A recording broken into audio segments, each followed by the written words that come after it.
জীবনের ছোট ছোট গল্প আর এক কাপ চায়ের উষ্ণতা নিয়ে ওয়েলকাম এক কাপ চা উইথ পম্পিতে। বিদেশের মাটিতে দাঁড়িয়ে নিজের দেশের সংস্কৃতি যখন সেই দেশের মানুষের হৃদয় ছুঁয়ে যায়, সেই অনুভূতিটা ঠিক ভাষায় প্রকাশ করা যায় না। আজকের ব্লগটা একটু অন্যরকম আর অনেস্টলি একটু লম্বাও হবে, কারণ আজকের এক্সপিরিয়েন্সটা এমন যেটা ছোট করে বলা সম্ভব না। শেষ পর্যন্ত দেখো, কারণ শেষে কি হয় সেটা আমি নিজেও এক্সপেক্ট করিনি। কালকে আমার মেয়ের স্কুলে হারমোনি ডে ছিল। আগে থেকে ইনভাইট করা হয়েছিল। তার আগের দিন থেকেই আমাদের প্রিপারেশন শুরু হয়ে যায়। ও ড্রেস, অ্যাক্সেসরিজ, ডান্স প্র্যাকটিস সব কিছু নিয়ে এক্সাইটমেন্ট চলছিল ভীষণ। এর মধ্যে একটা ছোট্ট ঘটনা। স্কুলের একজন টিচার ক্যাজুয়ালি আমাকে বলেছিলেন উনি ইন্ডিয়ান ফুড টেস্ট করতে চান।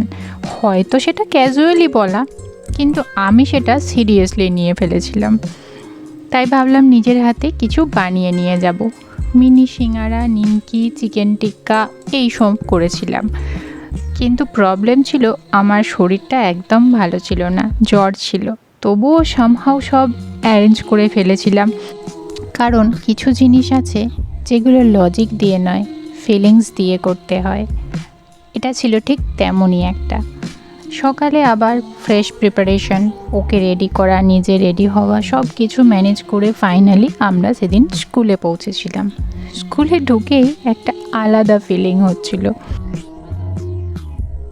এখানে সবাই ভীষণ সিম্পল থাকে, তাই ট্র্যাডিশনালভাবে সাজলে একটু আলাদা লাগেই।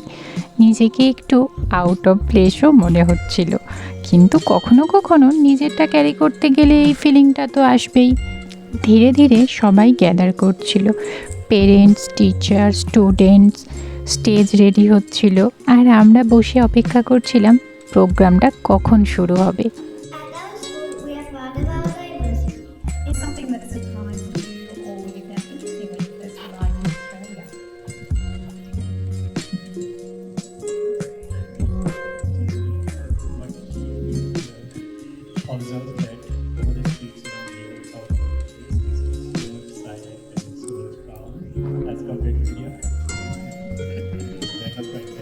তারপর ধীরে ধীরে সব কিছু বদলাতে শুরু করলো।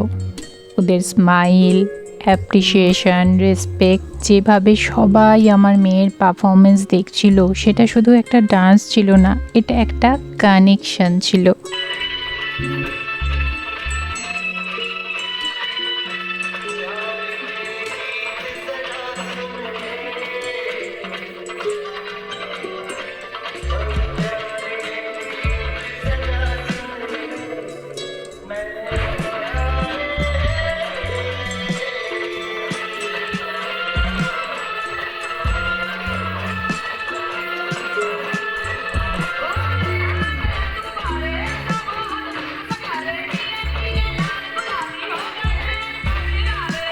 আমার মেয়ের ডান্স শেষ হয়ে যাওয়ার পর ওখানে উপস্থিত সবাই আমার মেয়ের ডান্সের কিছু স্টেপ ফলো করছিল।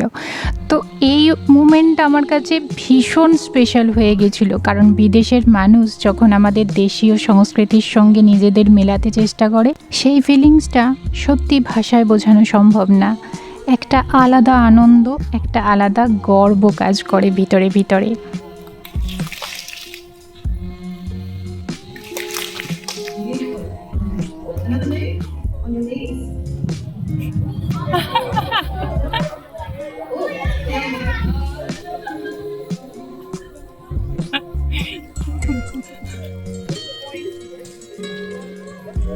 Thank you so much. Let's contribute to another round of applause. তারপর দেখলাম ওখানে আরও একটা আফ্রিকান ফ্যামিলিও ইনভাইটেড ছিল। সেখানে স্টুডেন্টের মা একটা পারফর্ম করেছিলেন, আর অনেস্টলি সেটাও সবাই ভীষণ এনজয় করছিল। সেই মুহূর্তটা আবার আমাকে মনে করিয়ে দিল অস্ট্রেলিয়ার একটা জিনিস আমি ভীষণ অ্যাডমায়ার করি, যেখানে কালচার মানে শুধু নিজেরটা না, এখানে কালচার মানে সবারটা। এটা একটা মিক্সড কালচার, যেখানে পৃথিবীর নানা প্রান্তের মানুষ একসাথে থাকে। এবং সবচেয়ে ভালো লাগার বিষয়, এখানে সবাইকে ইকুয়ালি ইম্পর্টেন্স দেওয়া হয়। কেউ কাউকে জাজ করে না, বরং সবাই সবারটা বোঝার চেষ্টা করে। তুমি যেখান থেকেই আসো, তোমার কালচার যাই হোক না কেন, তুমি এখানে নিজের মতো করে থাকতে পারো। আর একজন পেরেন্ট হিসেবে এই জিনিসটা আমার কাছে অনেক বড়, কারণ আমি জানি আমার মেয়ে এমন একটা এনভায়রনমেন্টে বড় হচ্ছে যেখানে ডাইভার্সিটি মানে ডিফারেন্স না, ডাইভার্সিটি মানে স্ট্রেংথ। কেমন লাগলো? সবাই, সব বাচ্চারা খুব এনজয় করছে। নতুন একটা অভিজ্ঞতা। হ্যাঁ। জীবনের এমন ছোট ছোট মুহূর্তগুলোই সবচেয়ে সুন্দর স্মৃতি হয়ে থাকে। আরও এমন গল্প দেখতে চাইলে চ্যানেলটা সাবস্ক্রাইব করে অবশ্যই পাশে থেকো। আজকের মতো তাহলে এখানেই শেষ করছি। আবার ফিরে আসবো নতুন কোনো গল্প নিয়ে, আর এক কাপ চা হাতে নিয়ে, এক কাপ চা উইথ পম্পিতে। ততদিন সবাই খুব ভালো থেকো।